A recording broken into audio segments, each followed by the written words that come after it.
suciedad aórtica porque ya no da mucho el espacio para.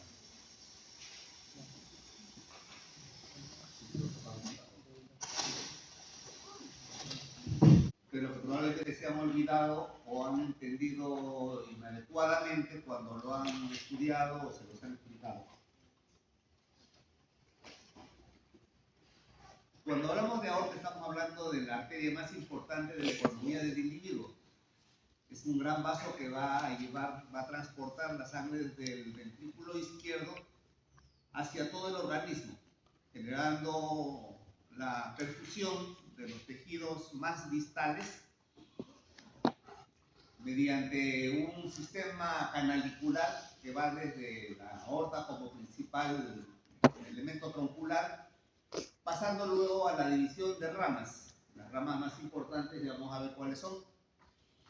Entonces, si empieza en el ventrículo izquierdo, el fin de la aorta es cuando deja de ser aorta para transformarse en dos arterias ilíacas, es decir, en la división de la aorta con las dos ilíacas, y un elemento que mayormente nos olvidamos porque es sumamente pequeño, da la impresión que es una pequeña ramita dependiendo del ángulo diedro que forma, bueno, del ángulo que forman las dos ilíacas. Estamos hablando de la arteria sacra media. Entonces, académicamente se conoce como que la arteria aorta termina en tres ramas: las dos ilíacas primitivas y la sacra media.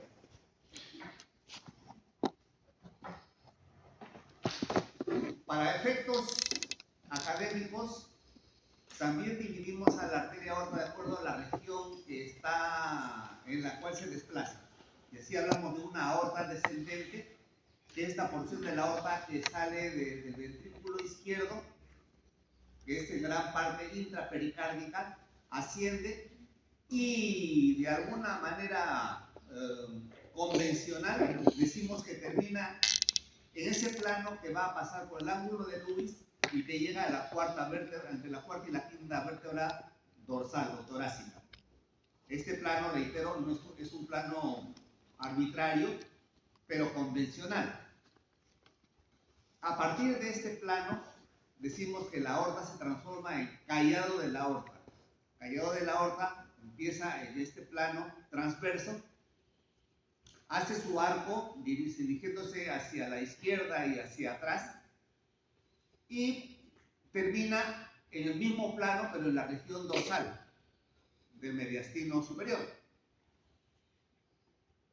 en donde va a empezar como arteria aorta descendente o aorta torácica.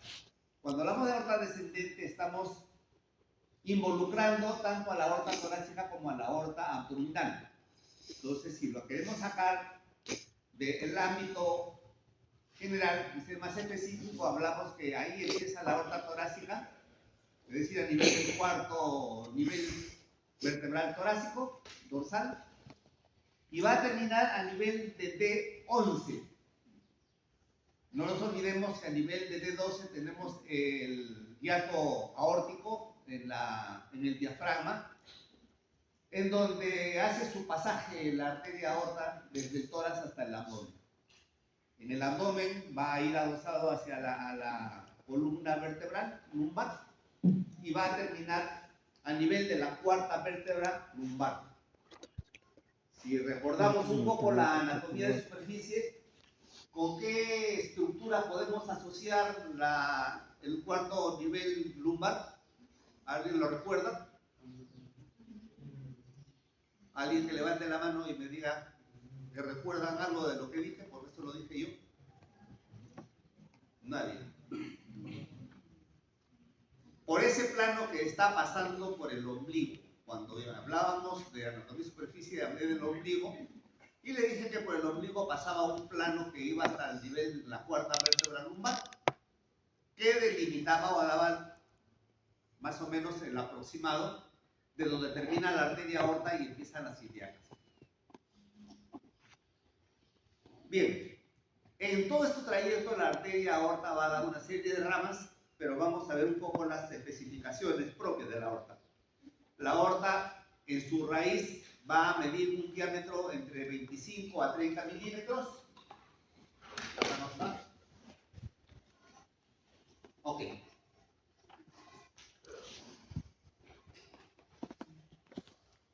Que va a ir disminuyendo este calibre según vayan abandonando algunas ramas, es decir, se va adaptando a la pérdida de volumen progresivo, toda vez que en el Callao hay tres ramas, tres troncos importantes: tronco brachiocefálico derecho, la carótida izquierda y la subclavia izquierda. Estos troncos ya están sustrayendo parte del volumen hemático que está saliendo del ventrículo. Por lo tanto, la aorta tiene que ir disminuyendo su calibre para que no se pierda la presión. Si hubiese una dilatación o mantuviese el mismo calibre desde el principio hasta el final, evidentemente al final la presión estaría mermada, porque va a circular hacia las ramas correspondientes. En la raíz de la aorta encontramos tres dilataciones que corresponden a los senos de Valsalva, que a su vez son unos espacios, eso lo vamos a ver en corazón, así que no se preocupen, o senos aórticos también denominados, que están en relación con la emergencia de las dos primeras ramas colaterales de la arteria aórtica.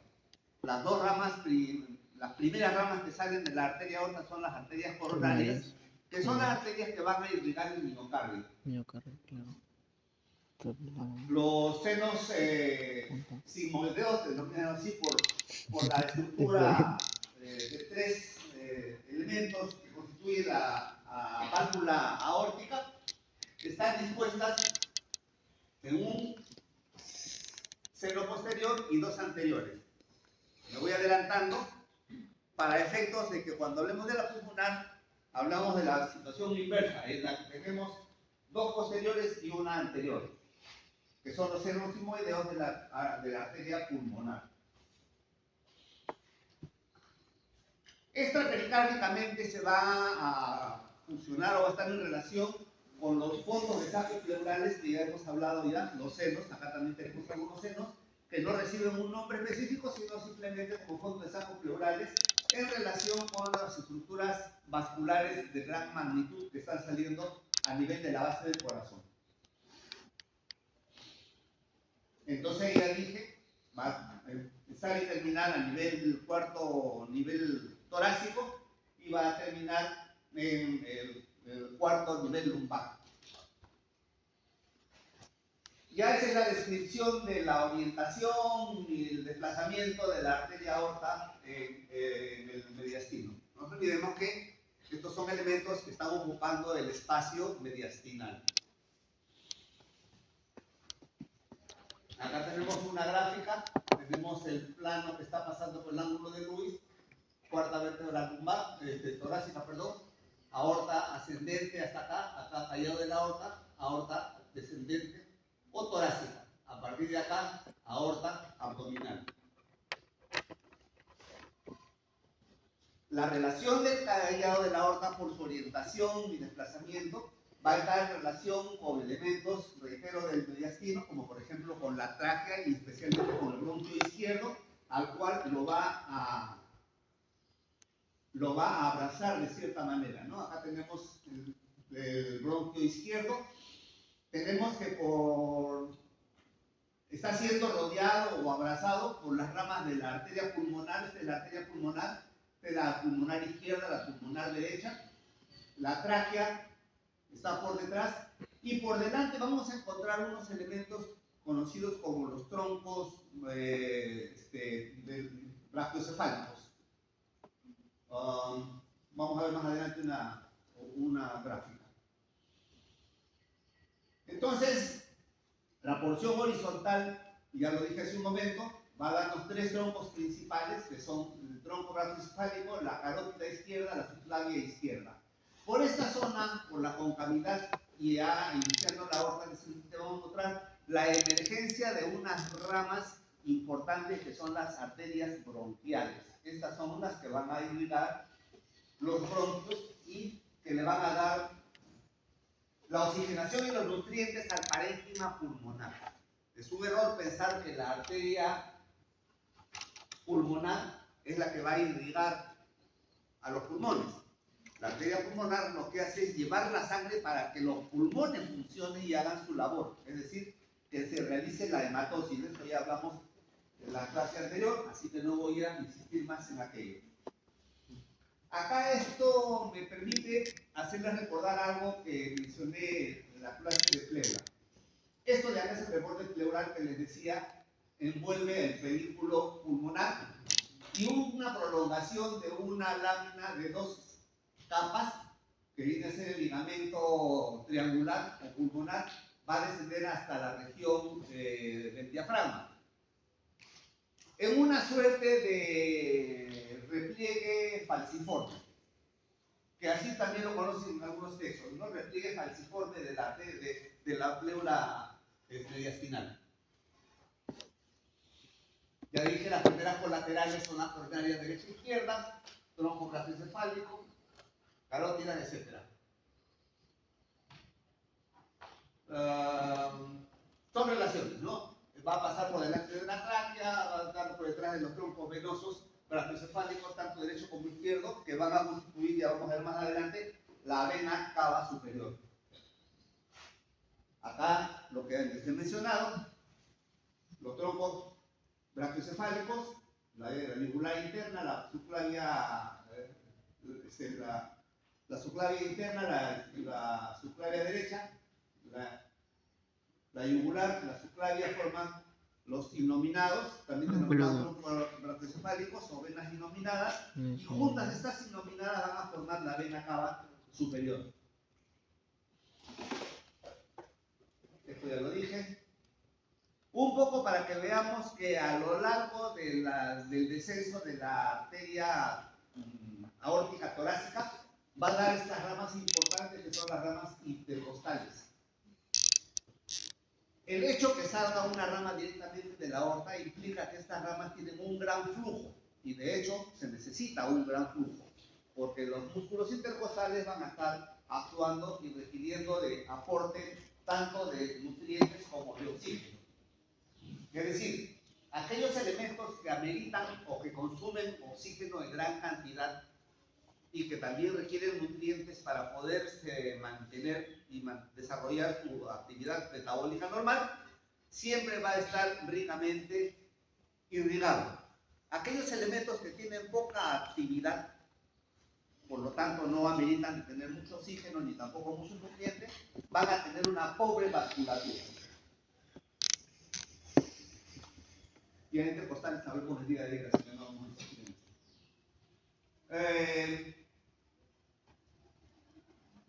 Cuando hablamos de intercostales estamos hablando de esta distribución metamérica. No nos olvidemos que nuestro cuerpo se va a organizar metaméricamente desde la fase embrionaria.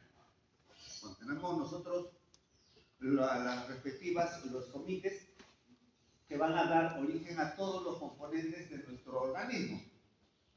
Eso se va a mantener con algunas variantes a las distribuciones de los cuadrúpedos. Por nosotros tenemos una bipedestación que cambia la orientación de las metámeras. Eso ya vamos a ver cuando, bueno, ustedes deben haberlo visto en el locomotor.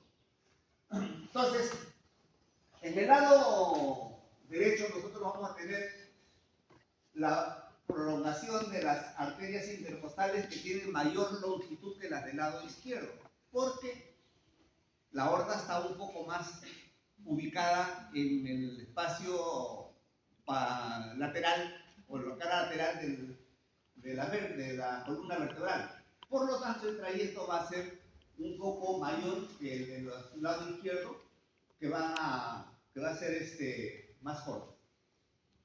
El número de intercostales va a variar, no siempre es constante. A veces tenemos nosotros una distribución de 7 intercostales, toda vez que las primeras intercostales pueden estar siendo derivadas de unas ramas que ustedes deben haber visto cuando han hecho cabeza y cuello. Recordarán la arteria intercosto vertebral. Intercosto cervical, perdón. La intercosto cervical puede dar las primeras ramas de las intercostales, por lo cual disminuye la emergencia de las arterias de la aorta propiamente dicha. Si ustedes se percatan, acá tenemos nosotros, ¿qué cosa es esto? Tiroidea, no. La arteria subclavia derecha. La derecha. De la arteria subclavia derecha estamos viendo que se desciende este elemento que viene a ser la mamaria interna, torácica interna, que desciende y que va a pasar inclusive hasta la pared abdominal. Desgraciadamente no se ha graficado que una rama de la ilíaca externa, antes de penetrar al anillo inguinal profundo, sale una rama que es la epigástrica inferior, la cual asciende y se anastomosa con la arteria, con la continuación de la mamaria interna, que acá se denomina epigástrica superior, formando lo que se denomina un circuito vicarial. Es importante que recordemos lo que son los circuitos vicariantes.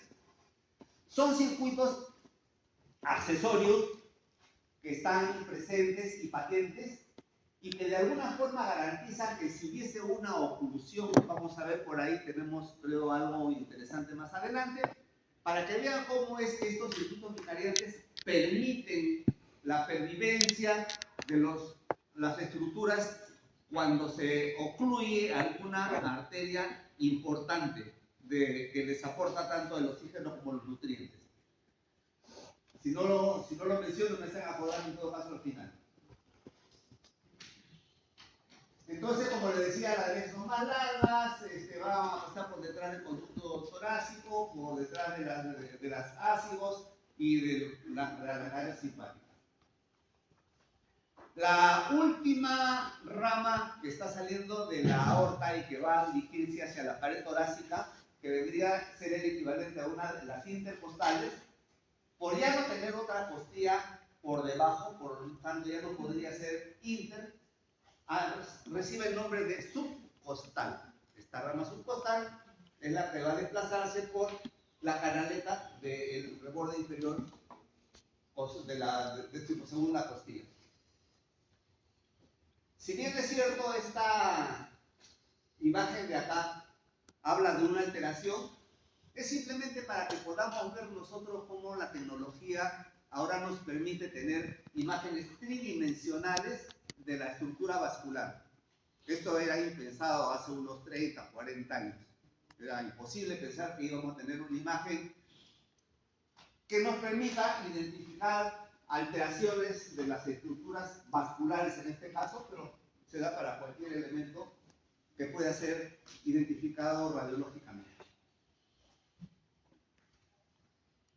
Entonces, si ustedes se percatan, acá tenemos nosotros la aorta ascendente, el tronco brachiocefálico, la carótida y la subclavia. Y acá una estrechez que vamos a ver más adelante, porque esta de acá venía a colación de una alteración. Vamos a mencionar brevemente algunas alteraciones de la aorta para que vayan teniendo una cultura anatómico-patológica por delante. Es esta de acá. Estamos hablando de la coartación de la aorta, que es una patología, patología congénita. El individuo nace con esta alteración, en la que hay una parte de la arteria aorta que no se desarrolla adecuadamente, como que se estrangula. Este estrangulamiento, de acuerdo a la situación en la que se encuentra, en el callado o por debajo del ducto arterioso. El ducto arterioso viene a ser esa comunicación entre la arteria aorta y la arteria pulmonar, que se mantiene patente durante la fase fetal, que permite la combinación de la sangre que está viniendo por la aorta con la sangre que está viniendo por la arteria pulmonar, para efectos de complementar la imposibilidad o la falta de flujo aéreo a nivel de las vías respiratorias intrauterinamente, en la que el pulmón del elemento de la gestación viene a ser la placenta, en donde se hace el intercambio gaseoso. Bien, entonces acá tenemos nosotros, miren ustedes, puede ser sumamente crítica la estrechez de la coartación de la aorta.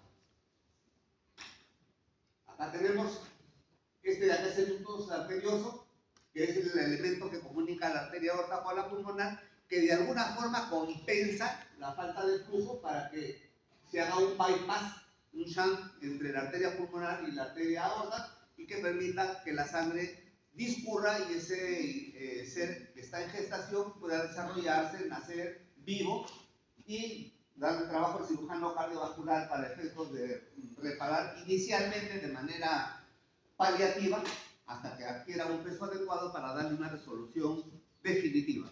Entonces, los procedimientos quirúrgicos pueden ser paliativos, solamente para darle el chance de que desarrolle todavía esa criatura, y es definitivo cuando se corrige la anomalía mediante una cirugía realmente compleja. Acá vemos nosotros cómo se puede estrechar el elemento. Acá tenemos el ductus arterioso. Y si ustedes se percatan, lo que nosotros veíamos en las intercostales que eran rectitas por debajo de las costillas o entre las costillas, vemos que se tornan tortuosas. ¿Por qué? Porque estas arterias van a tener un incremento de la presión importante. Entonces se van a desarrollar como un complemento de tipo colateral, pero a nivel de las ramas posteriores. Otra patología que es relativamente frecuente, que son los aneurismas. Cuando hablamos de un aneurisma, estamos hablando de una dilatación anormal de un vaso, en este caso de la arteria aorta, en la que todos los componentes de la pared del vaso se van a dilatar, como una suerte de debilidad de la pared. Esta debilidad hace que podamos tener dilataciones como cuando se le forma una tetilla a una cámara de una llanta, de bicicleta o de automóvil, o algunos globos que se le forma un subglobo por una debilidad de la pared. La presión es similar a todo lo largo del elemento, pero una zona se protruye. ¿Por qué? Porque esta zona de debilidad no aguanta la presión y termina dilatándose. Por supuesto que esta deficiencia puede terminar en una ruptura. Así tenemos algunos tipos que se clasifican. Este es un aneurisma sacular, que tiene forma de saco, a un costado. Este es un aneurisma fusiforme, es decir, tiene una forma ahusada, en la que toda la circunferencia de la arteria ha tenido la debilidad y por lo tanto se ha dilatado. No vamos a hablar de las causas porque no es clase de patología. Solamente es para que tengan un poco la idea de la patología, que reitero, no es tan frecuente y que de repente en algún momento le van a preguntar a ustedes sobre los aneurismas. Y luego tenemos otra alteración que es la disección de la aorta. Y acá me detengo un poco sobre la terminología. Ustedes van a encontrar muchos colegas que hablan de aneurisma disecante.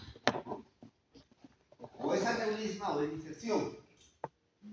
O la disección se establece dentro del aneurisma, pero el aneurisma per se no es disecante. El aneurisma es simplemente aneurisma, dilatación de las paredes, anormalmente. Disección implica que la íntima, una de los componentes de la pared vascular, acá tenemos la íntima, la del endotelio, tenemos la capa media y tenemos la adventicia. Por alguna razón la íntima se desgarra, se lesiona, se lacera, se ulcera y la presión de la sangre empieza a decolar, empieza a diseccionar las paredes y terminamos en este elemento. Acá tenemos este borde, hasta acá, y el borde de la pared de las partes externas se queda generando un denominado falso lumen. Por ese falso lumen empieza a circular sangre, está saliendo por la presión que tenemos acá, y llega un momento en que hay más sangre en el falso lumen que dentro del lumen normal. Por lo tanto, esto de acá se ocluye y entenderán que el falso lumen no irriga nada, al contrario, empieza a ocluir los vasos que están en el trayecto de la arteria correspondiente. Esto de acá grafica un poco mejor. Tenemos acá el desgarro de la íntima, por donde sale la sangre. Esta se va acumulando entre la íntima y las paredes externas, la media y la adventicia, y empieza a comprimir el lumen normal. Eventualmente puede hacerse un nuevo desgarro distal. y por acá reingresar la sangre, y esto de acá compensaría de alguna forma, prolongando, dándole la chance al médico de resolver este tema de la disección aorta.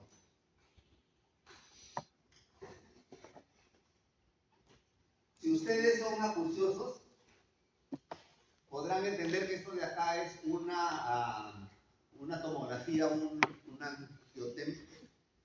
Con contraste, lo que vemos acá de blanco es el contraste que está dentro de la arteria aorta.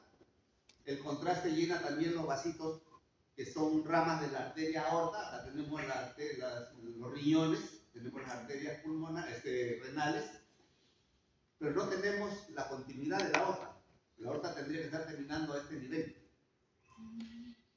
Esto de acá es una oclusión aorto-ilíaca, es decir, una enfermedad aorto-ilíaca oclusiva, generalmente dado por arteriosclerosis. Y esto conlleva a que hay un momento en que la mitad del cuerpo ya no tiene circulación, no tendría circulación. De hecho, ya no debería de tener acá.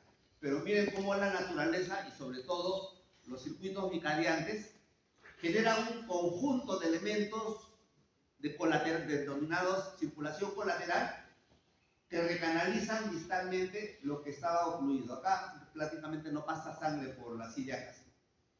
Sin embargo, tenemos, como les decía, lo que viene desde la subclavia y las otras ramas que están haciendo circuitos vicariantes, que van a dar irrigación a la región glútea, a los miembros inferiores, etc. De otra manera, estaría muerta la mitad del cuerpo y, por supuesto, nadie vive con un medio cuerpo muerto, necrótico, por isquemia. El sistema de las venas ácidos viene a ser el conjunto de vasos que van a recolectar la sangre de la pared torácica. Van a discurrir por los espacios intercostales, el famoso van. Estas ramas intercostales van a confluir en esta vena que está acá, que es la ácibos mayor, le dicen algunos textos, o la ácibos a secas. Algunos están escritas con Z y otros con C. Es lo mismo.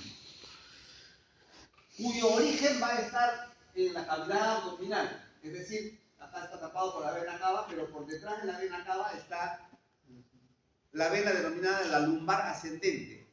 La lumbar ascendente va a recibir sangre de la subcostal y en ese momento tenemos la formación de la ácibos a la cual van a ir drenando los diferentes ramos venosos intercostales.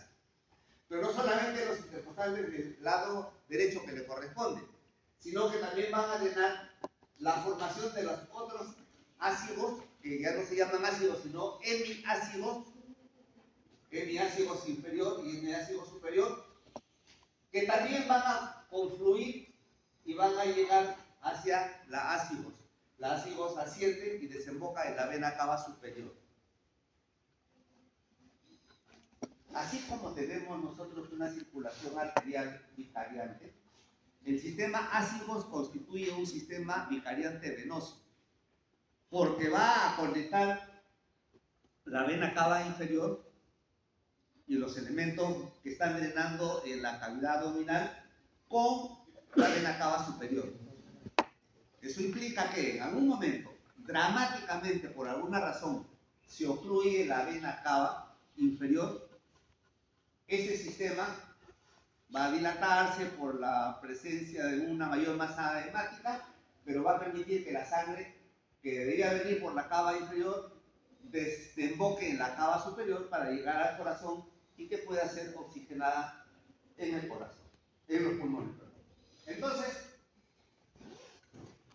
reitero, es importante que recordemos lo que vienen a ser estos circuitos alternativos.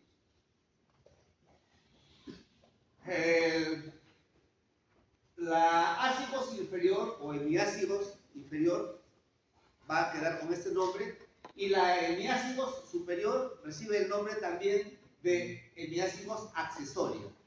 No siempre recoge toda la sangre de todos los espacios intercostales, porque hay algunos que van a ir a drenar directamente hacia la subclavia. Ok, un poco para la descripción de lo que les acabo de mencionar.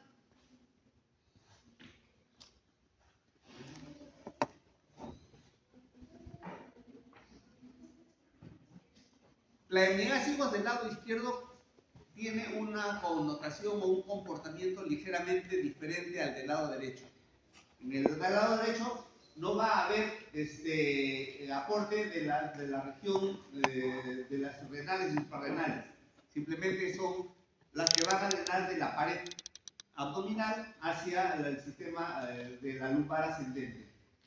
Acá sí tenemos un tronco que recibe el nombre de tronco reno-hemiácigos, es decir, el tronco que está procediendo del drenaje renal y que constituye un tronco de raíz para la hemiácigo del lado izquierdo. El acceso, como es lógico, va a ir por el mediastino, pegado a la columna vertebral, en donde, reitero, va a recibir toda la rama de las intercostales.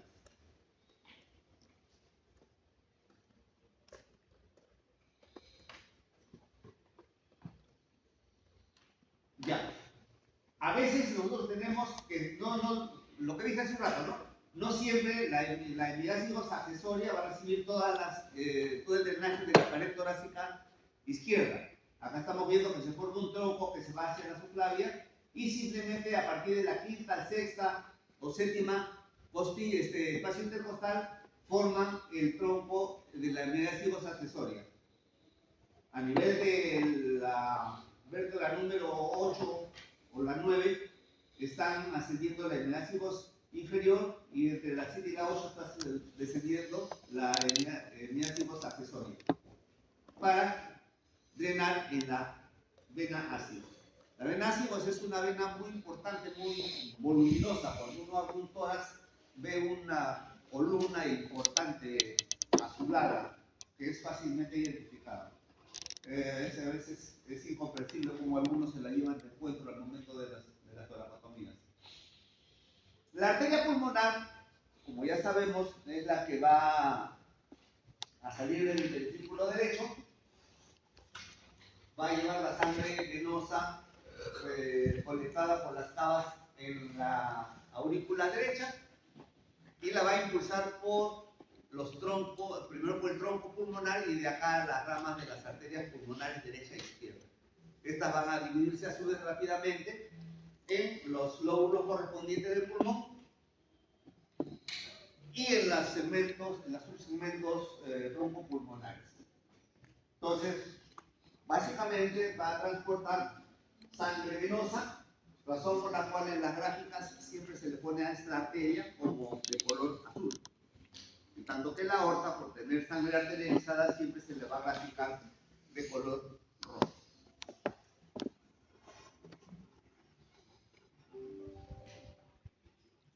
Acá la tenemos, esta es la cava superior, cava inferior, la orejuela de la aurícula derecha, ventrículo derecho, y de acá está saliendo la arteria del tronco pulmonar, la arteria pulmonar derecha, izquierda, las ramas de la derecha, rápidamente se divide para la superior, para el lóbulo medio y para el inferior.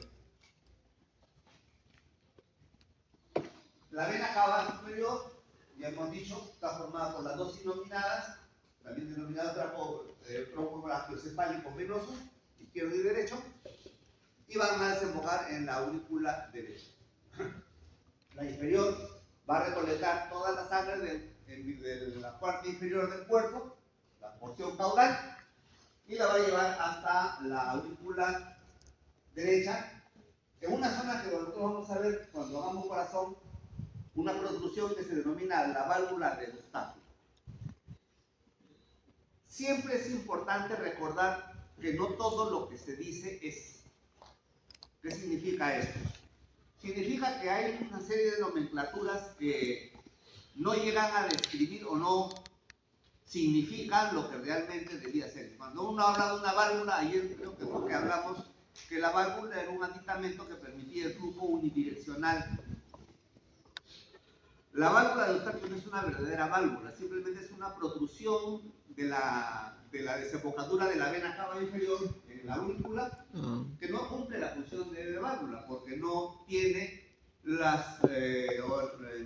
flaps, los folletos necesarios como para que pueda obturar y que no haya ese retorno. Entonces, lo de válvula simplemente es una denominación convencional, pero que no implica que sea tal como se menciona. Luego tenemos el conducto torácico. El conducto torácico es el elemento recolector de linfa más largo y de mayor volumen del cuerpo. Tiene origen a nivel de la segunda vértebra lumbar, con una dilatación scapular, a donde confluyen varios troncos linfáticos de la cavidad abdominal y de los miembros inferiores, que recibe el nombre de sistema de Pequet o sistema linfática. Cisterna linfática. La cisterna de Pequet, reitero, es esta dilatación donde están llegando los troncos. Va a penetrar hacia la cavidad torácica a través del hiato aórtico, acompañando la aorta, pero por detrás y hacia la derecha de la arteria, y va a ascender adherida a la columna. Es externa. Hasta la cisterna de Pequet, ingresa. ¿Hasta dónde llega? Hasta el ángulo que forma la vena subclavia izquierda con la vena yugular interna, denominado ángulo yúgulo subclavio, para los que les gustan los nombres epónimos, el ángulo de Pirogó. Sin embargo, hay que aclarar que no siempre el callado asciende un poco y hace un callado y regresa para desembocar en esta zona. No siempre el conducto torácico desemboca en este ángulo. Clásicamente se le describe como tal y suena bonito y es fácil de recordar, pero muchas veces el conducto torácico desemboca en la yugular o desemboca en la vena subclavia y a veces desemboca en la misma innominal. Entonces, no es constante, no es permanente, no es la generalidad. Hay muchas variantes en la desembocadura. Conjuntamente con la linfa que está procediendo de la porción inferior del cuerpo, va a recolectar la linfa del hemitórax izquierdo, miembro superior izquierdo, la porción izquierda del cuello y la porción izquierda de la cabeza. Claramente definido. Una línea ahí que drena hacia el conducto torácico.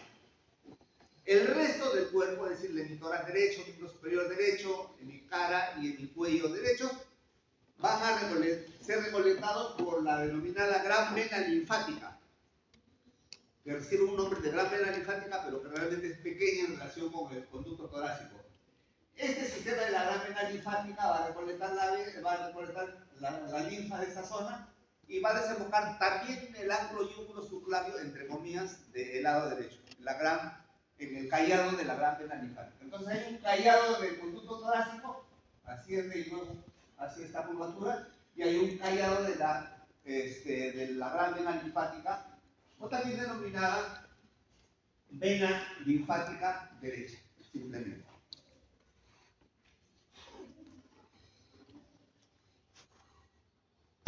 Miren ustedes, el calibre del conducto torácico no es tan pequeño, 5 milímetros es bastante considerable. Ahora bien, si queremos ser un poco clínicos, puede haber una lesión del conducto torácico, y el conducto torácico, si se rompe en la cavidad torácica, va a acumular contenido en la cavidad torácica. ¿De qué color creen ustedes que sería el líquido que vamos a tener en la cavidad torácica si se rompe el conducto? ¿Perdón? ¿Rojo? ¿Cómo hace rojo? Transparente. ¿Todos de acuerdo? No. Sería transparente si es que solamente estuviese recogiendo linfa. Pero a este nivel dije que llegan los troncos que están drenando el sistema linfático de la cavidad abdominal, tanto de la pared como de las vísceras. Las vísceras tienen los vasos colectores linfáticos y tenemos los vasos quilíferos.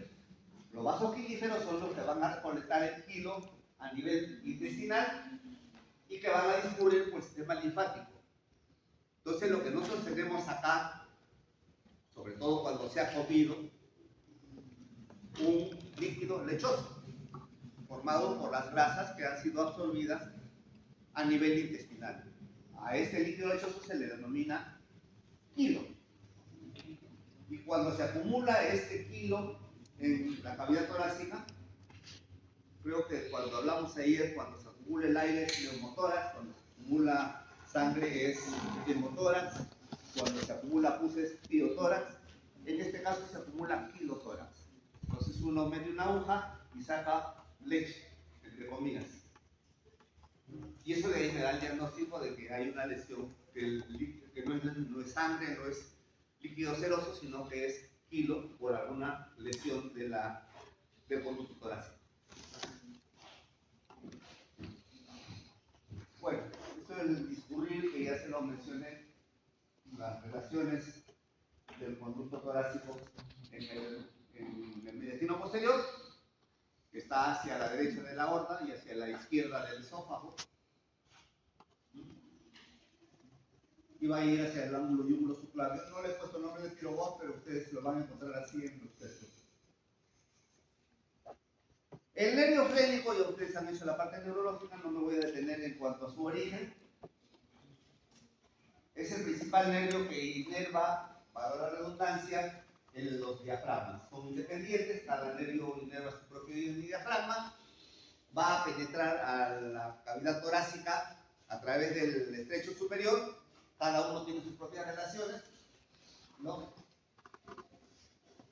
En el nivel cervical lo encontramos por delante del escaleno anterior, luego vamos a tener que va a discurrir por lo que viene a ser en la cavidad torácica por delante de la raíz o del pedículo pulmonar. Entonces, es por ahí por donde lo encontramos. Va a ir entre la pleura y el pericardio y va a descender hacia el centro frénico. En el centro frénico se distribuye para inervar todo lo que viene a ser su cúpula diafragmática correspondiente, tanto la derecha como la izquierda. El derecho va a estar pasando por la cara anterior de la arteria subclavia. Cada uno tiene sus propias relaciones, porque si bien es cierto nosotros somos simétricos externamente, en nuestro interior ya no hay tal simetría, porque los órganos no se distribuyen de una forma simétrica, los órganos se distribuyen asimétricamente. Por lo tanto, las relaciones ya al interior van a ser diferentes. Entonces vamos a tener la cara anterior de la subclavia, acá tenemos la subclavia, está pasando acá en el frénico, ¿ok? Esto de acá, por detrás de la vena, ¿no? Va a ir acompañado de los denominados vasos pericardiofrénicos. ¿De dónde salen los vasos pericardiofrénicos? ¿Alguien recuerda? ¿Alguien recuerda? Ramas de la mamaria interna o torácica interna. Y se encuentra envuelto, arropado, acolado, es el término que van a encontrar en sus textos, con la pleura mediastinal, tanto la izquierda como la derecha. La derecha no va a pasar por delante de la subclavia, sino va a pasar por delante del callado. Sin embargo, pasando por delante del callado y tapado por la pleura, no quiere decir que sea adherido al callado, simplemente están de vecinos, están recostados. Pero cuando uno levanta la pleura, levanta y se separa el frénico izquierdo de la aorta y por supuesto también del pericardio. El neumogástrico viene a ser el décimo par. Ustedes recuerdan cuando han hecho, su nombre correcto sería el cardioneumo gastroentérico, porque es por esta zona por donde va a distribuir sus ramificaciones y por lo tanto su un No sé nervio si que no, va a tener actividad motora, cardio, sensitiva, gastronem, pero sobre todo lumbar, parasimpática.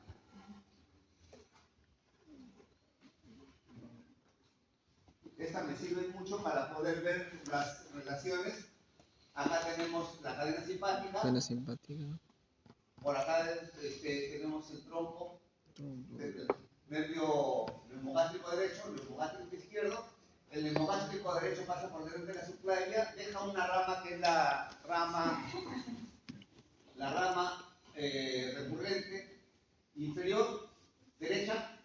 Acá tenemos la aorta, está bajando el nervio vago, y por debajo de la aorta está pasando la rama del nervio recurrente inferior izquierdo. Estos recurrentes son los que van ahí a inervar. ¿Qué inervan los recurrentes? a la arteria aorta, ¿no? La laringe, específicamente los músculos de la laringe.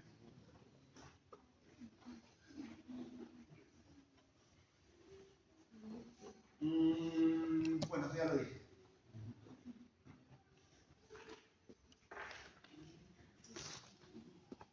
Acá tenemos las ramas más importantes, porque damos una serie de ramas y forman una serie de plexos, ¿no?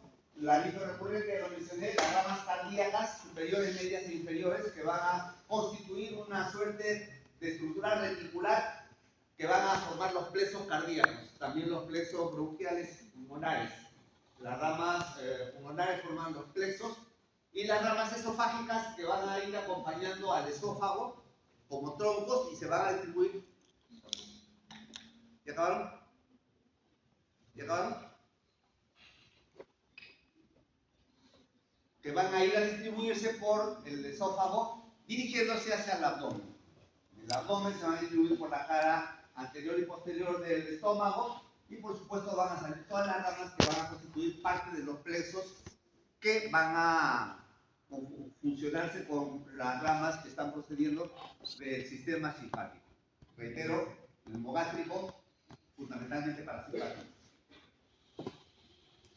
Las ramas motoras controlan los músculos de la laringe, los faringios, especialmente a nivel de las mucosas. Nos van a permitir la fonación toda vez que movilizan las cuerdas vocales, los músculos de las cuerdas vocales. Las sensitivas van a estar inervando también estas zonas que hemos mencionado. La inervación parasimpática, que es la denominada autónoma. En algún momento creo que en algunos grupos les mencioné que lo de autonomía es bien relativo. Autonomía implicaría que no hay, que sería disparatado, que no tendría un patrón de comportamiento. Pero no, el sistema autónomo siempre va a responder a los mismos estímulos. Entonces va a dar utilidad al sistema intestinal, digestivo, a la secreción gástrica fundamental, a la motilidad de los músculos del píloro, de este esfínter pilórico, y la lesión de este elemento puede dar una serie de alteraciones, algunas de mayor significancia, ¿no? Problemas cardíacos, gastrointestinales, tendríamos disfonía, etc. Ahí está su nombre, cardiopneumogastro-entérico. Bueno. Cardiopneumogastro-entérico. Sí, se repitió. Cardiopneumogastro-entérico. ¿Alguna pregunta? Entonces eso sería todo por ahora. No, yo sí tengo una pregunta. ¿Puedes explicar sobre el circuito vicariante? ¿Qué? El circuito vicariante. No explicó el circuito vicariante. Voy a empezar a acordar ahora.